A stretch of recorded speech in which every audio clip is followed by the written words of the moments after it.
आइए हम एक मोटिवेशनल पोएम से स्टार्ट करते हैं। ये मोटिवेशनल पोएम जो है वो शिक्षकों को समर्पित है। देखिए, शिक्षक भारत के भाग्य का निर्माता है, क्योंकि शिक्षक ही विद्यार्थियों को शिक्षा देकर उन्हें काबिल बनाता है। तो सबसे पहले शिक्षकों को समर्पित एक कविता। शिक्षक की गोद में उत्थान पलता है, शिक्षक की गोद में उत्थान पलता है, सारा जहां शिक्षक के पीछे चलता है, सारा जहां शिक्षक के पीछे चलता है। शिक्षक का बोया पेड़ बनता है, हजारों बीज वही पेड़ जनता है। काल की गति को शिक्षक मोड़ सकता है, शिक्षक धरा से अंबर को जोड़ सकता है, शिक्षक धरा से अंबर को जोड़ सकता है। शिक्षक की महिमा महान होती है, शिक्षक बिन अधूरी वसुंधरा रहती है। शिक्षक की महिमा महान होती है, शिक्षक बिन अधूरी वसुंधरा रहती है। याद रखो चाणक्य ने इतिहास बना डाला था, याद रखो चाणक्य ने इतिहास बना डाला था, क्रूर मगध राजा को मिट्टी में मिला डाला था। बालक चंद्रगुप्त को चक्रवर्ती सम्राट बनाया था, बालक चंद्रगुप्त को चक्रवर्ती सम्राट बनाया था। एक शिक्षक ने अपना लोहा मनवाया था, एक शिक्षक ने अपना लोहा मनवाया था। संदीपनी से गुरु सदियों से होता आया है, संदीपनी से गुरु सदियों से होता आया है। कृष्ण जैसे नन्हे नन्हे बीज बोते आया है। शिक्षक से ही अर्जुन युधिष्ठिर का नाम है, शिक्षक से ही अर्जुन और युधिष्ठिर का नाम है। शिक्षक की निंदा करने से दुर्योधन बदनाम है। शिक्षक की ही दया दृष्टि से बालक राम बन जाते हैं, शिक्षक की दया दृष्टि से ही बालक राम बन जाते हैं। शिक्षक की अनदेखी से वो रावण भी कहलाते हैं। हम सब ने शिक्षक बनने का सुअवसर पाया है, हम सब ने शिक्षक बनने का सुअवसर पाया है। बहुत बड़ी जिम्मेदारी को हमने गले लगाया है, बहुत बड़ी जिम्मेदारी को हमने गले लगाया है। आओ हम संकल्प करें, आओ हम संकल्प करें कि अपना फर्ज निभाएंगे, अपने प्यारे भारत को हम जगत गुरु बनाएंगे, अपने प्यारे भारत को हम जगत गुरु बनाएंगे। अपने शिक्षक होने का, अपने शिक्षक होने का हर पल अभिमान करेंगे। इस समाज में हम भी अपनी शिक्षा दान करेंगे, इस समाज में हम भी अपना शिक्षा दान करेंगे। तो आइए शुरू करते हैं अब अपने टॉपिक को। देखिए, इस कविता के माध्यम से कितनी बड़ी बात कही है कि एक गुरु अपने शिष्य को क्या से क्या बना सकता है। वो चाहे तो उसे राम बना सकता है, चाहे तो उसे रावण बना सकता है। एक शिक्षक चाणक्य ही था जिसने अपने शिष्य को ऐसी शिक्षा दी कि वो एक चक्रवर्ती सम्राट बन पाया।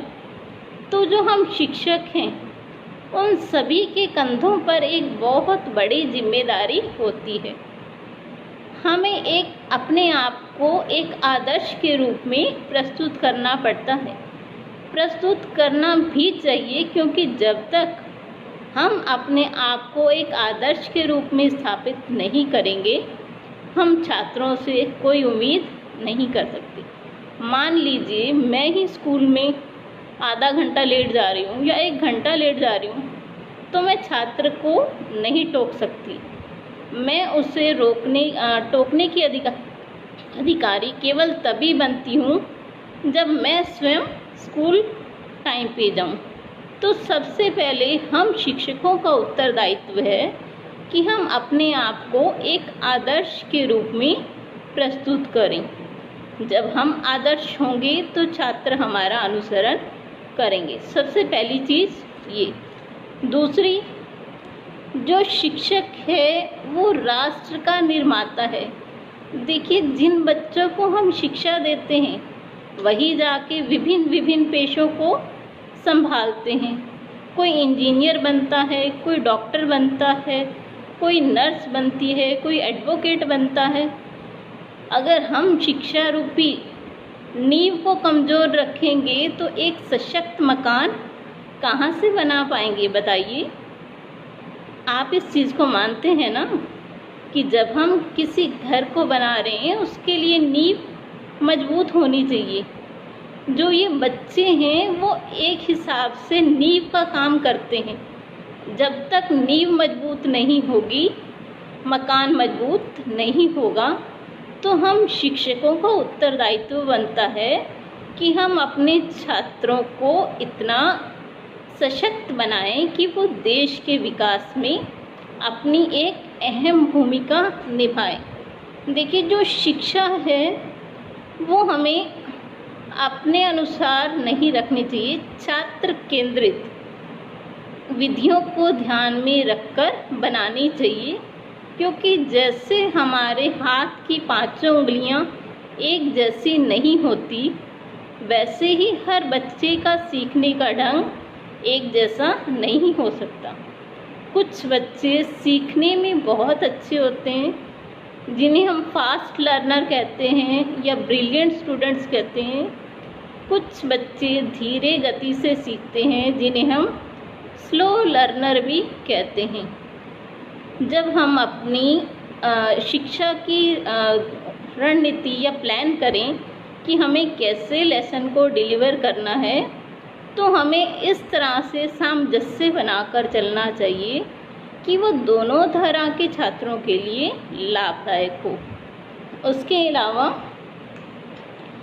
जो और चीज़ है वो है नवाचार। हमें नई नई चीज़ें सीखते रहना चाहिए, क्योंकि मैं आपको एक उदाहरण बताऊं, यदि एक जगह पर पानी कुछ दिनों तक खड़ा रहे तो वो पानी से बदबू आनी शुरू हो जाती है। तो हमें चाहिए कि हम अपने ज्ञान में बढ़ोतरी करते रहें। हमेशा ये नहीं कि मैं तो बहुत समझदार हूँ, मुझे तो सब कुछ आता है, मुझे कुछ सीखने की ज़रूरत नहीं है। ऐसा नहीं होना चाहिए। जब भी आपको कहीं से ज्ञान प्राप्त करने का अवसर प्राप्त हो, कोई अच्छी ट्रेनिंग हो, कोई अच्छे सेमिनार्स हों, कोई सिंपोजियम हो, तो उसमें ज़रूर भाग लीजिए।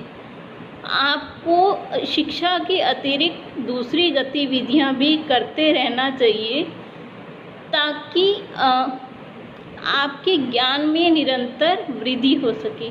देखिए, बिल्कुल सही कहा गया है कि शिक्षक एक दीपक के समान है जो स्वयं जलकर दूसरों को प्रकाश देता है।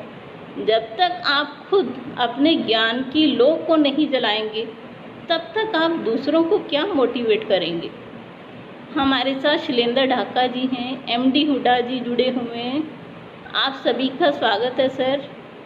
शैलेंद्र ढाका जी एक बहुत ही अच्छे शिक्षाविद हैं, उनसे बहुत कुछ सीखने को मिलता है हमें। तो आगे अपने टॉपिक को बढ़ा रही हूँ। देखिए, जो शिक्षक है वो कर्तव्य परक होना चाहिए, अपने कर्तव्यों का अच्छे से निर्वाह करने वाला हो, क्योंकि जब आप ऐसे होंगे तो आप बच्चों को उस चीज़ की प्रेरणा देंगे। मान लीजिए आप ही क्लासरूम में बैठकर दूसरों से बातें कर रहे हैं, अपना फ़ोन चला रहे हैं, तो आप बच्चों को कैसे टोकेंगे। मान लीजिए मैं क्लास में जाते ही फ़ोन पे लग जाती हूँ बातें करने, या कुछ और सोशल मीडिया खोल रही हूँ, तो अगर बच्चे बात कर रहे हैं तो मैं उन्हें टोकूंगी कैसे। वो चीज़ गलत है ना, क्योंकि बच्चे तो कहेंगे ना कि मैडम आप भी आते ही फ़ोन चलाना शुरू हो जाते हो। तो हमें ऐसा कोई भी काम नहीं करना चाहिए कि उसका बच्चे पर बुरा प्रभाव पड़े। उसके अलावा जो शिक्षा है वो गतिविधि आधारित होनी चाहिए, मतलब ऐसी होनी चाहिए बच्चा इन्वॉल्व रह सके आपके साथ। आप अपनी टीचिंग मेथड को इस तरह से अपनाइए कि आप बच्चा जो है आपके साथ इन्वॉल्व रह सके, एक्टिव रहे क्लासरूम में। ये नहीं हो कि वन वे लेक्चर हो, वन वे कम्युनिकेशन हो। जो क्लासरूम में हमेशा तभी सक्सेसफुल होती है जब उसमें टू वे कम्युनिकेशन होता है। वन वे कम्युनिकेशन वाली क्लास में बच्चे बोरियत का एहसास करने लग जाते हैं। टू वे कम्युनिकेशन वाली क्लास में बच्चे हमेशा, अगर आप ध्यान दें तो, एक्टिव बने रहते हैं। इसके अलावा जो कुछ चीज़ें और हैं वो है कि कल्चरल एक्टिविटीज़, एक टीचर को बच्चों को कल्चरल एक्टिविटीज़ के लिए मोटिवेट करना चाहिए। देखिए, लेकिन आज हमने शिक्षा को क्या बना दिया, एक नंबर रेस। माँ बाप क्या चाहते हैं कि मेरा बच्चा 100% मार्क्स लाए, टीचर क्या चाहते हैं मेरा रिज़ल्ट 100% आए। लेकिन कभी कोई ये नहीं सोचता कि बच्चा क्या चाहता है आखिर। हमें बच्चे का भी थोड़ा सा ध्यान रखना चाहिए। हर समय पढ़ाई पढ़ाई पढ़ाई पे फोकस ना करवा के उसे कल्चरल एक्टिविटीज़ का भी मौका दीजिए। देखिए, अगर आप, बहुत अच्छा एग्जाम्पल है सचिन तेंदुलकर जी, एक अच्छे क्रिकेटर हैं। लता मंगेशकर जी एक अच्छी गायिका हैं। तो देखिए, अगर उनके माता पिता भी उन्हें पढ़ाई पढ़ाई के लिए कहते तो आज हमारे देश को एक अच्छा क्रिकेटर ना मिलता, हमारे देश को एक अच्छी गायिका ना मिलती।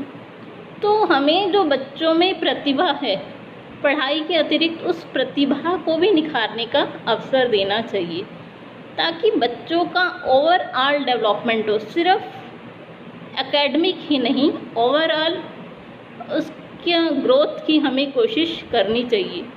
क्योंकि जब बच्चा ओवरऑल डेवलप होगा खाली पढ़ने पढ़ने से, तो उसका दिमाग भी परेशान हो सकता है।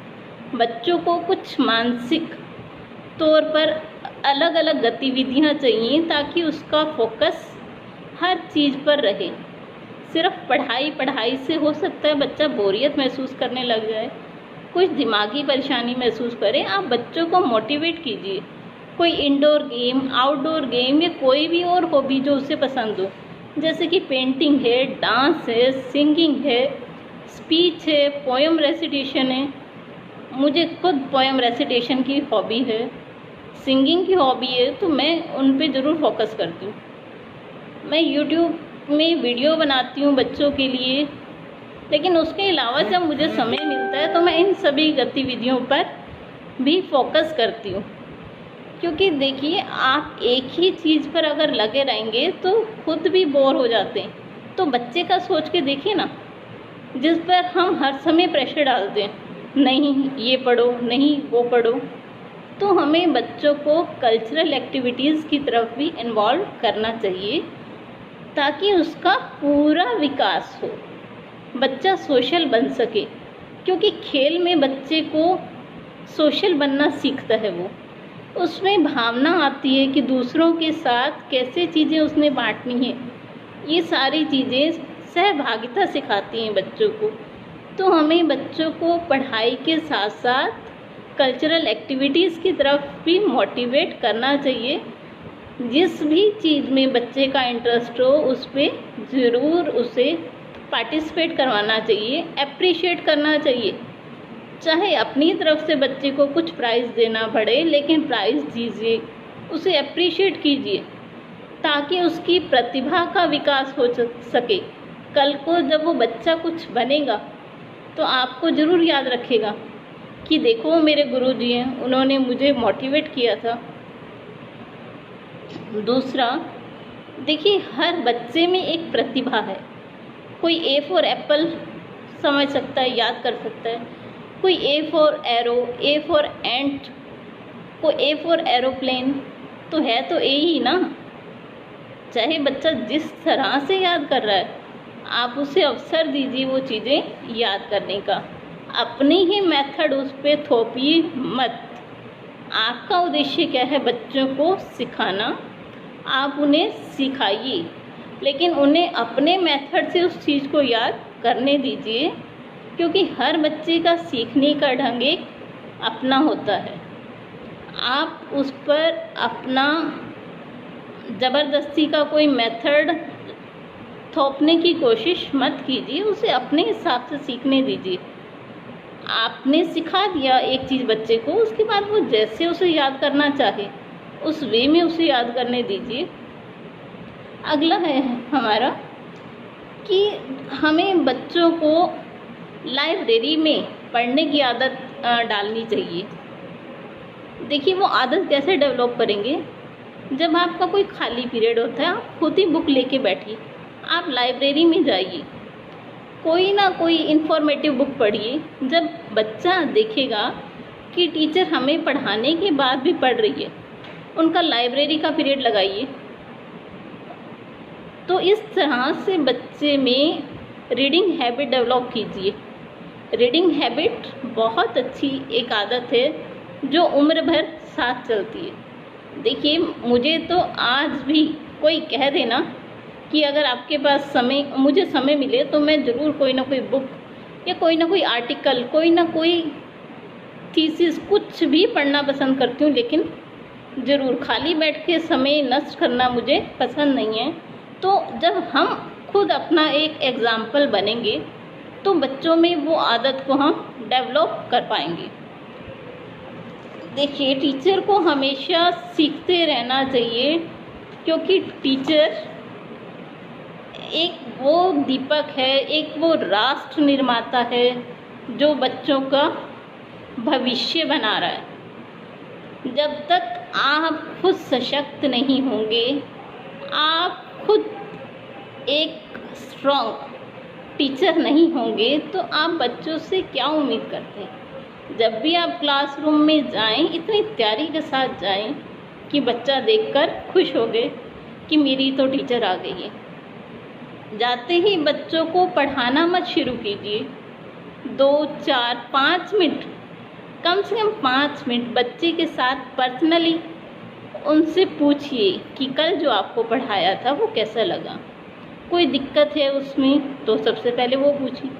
आप उनके साथ फ्रेंडली एटमॉस्फेयर बनाइए, लेकिन फ्रेंडली भी इतना कि बच्चे उसका गलत फ़ायदा ना उठाएं, आपकी इज्जत करें। इतना वातावरण बनाइए अपनी क्लासरूम में कि जाते ही बच्चे खुश होकर गए कि हाँ देखो मेरी मैडम आ गई या मेरे सर आ गए। तो बच्चों के साथ कोशिश कीजिए, कई बार बच्चा बनिए, वो भी अच्छा लगता है। उनके साथ जब कोई जॉयफुल डे हो या कोई भी हम डे सेलिब्रेट करते हैं तो उनके साथ आनंद लीजिए उस चीज़ का। तो बच्चों को उसमें बहुत अच्छा लगता है कि देखिए मेरा टीचर मेरे लिए कितना कुछ करता है। इसके अलावा हमें अपने स्कूल की डेवलपमेंट पे भी थोड़ा सा ध्यान देना चाहिए।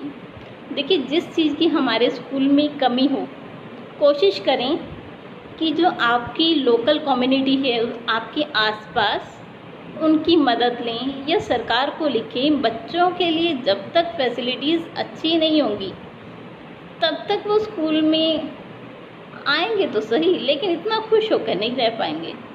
कोशिश कीजिए कि बच्चों को अच्छी से अच्छी फैसिलिटीज़ दीजिए ताकि उन्हें ये लगे कि वो सरकारी नहीं किसी प्राइवेट स्कूल में पढ़ने के लिए आ रहे हैं। अच्छे वॉशरूम्स दीजिए बच्चों के लिए, अच्छा पानी का प्रबंध हो, साफ़ सफाई का प्रबंध हो, जो ब्लैक बोर्ड्स हैं वो बिल्कुल साफ़ सुथरे हों, कमरों में लाइट्स हों, पंखे हों।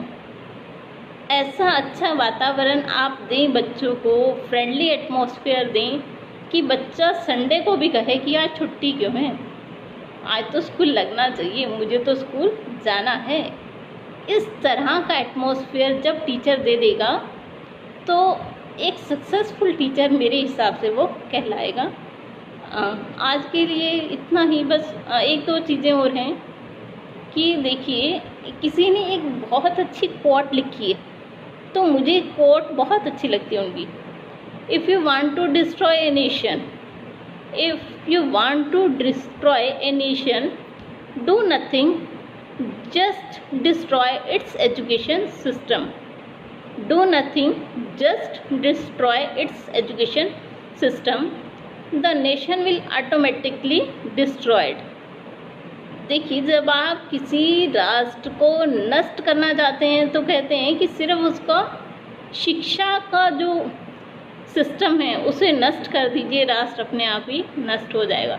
क्योंकि एक शिक्षा ही ऐसी चीज़ है जिससे हजारों पेशे खड़े होते हैं, हजारों ट्रेड आपको जन्म देते हैं।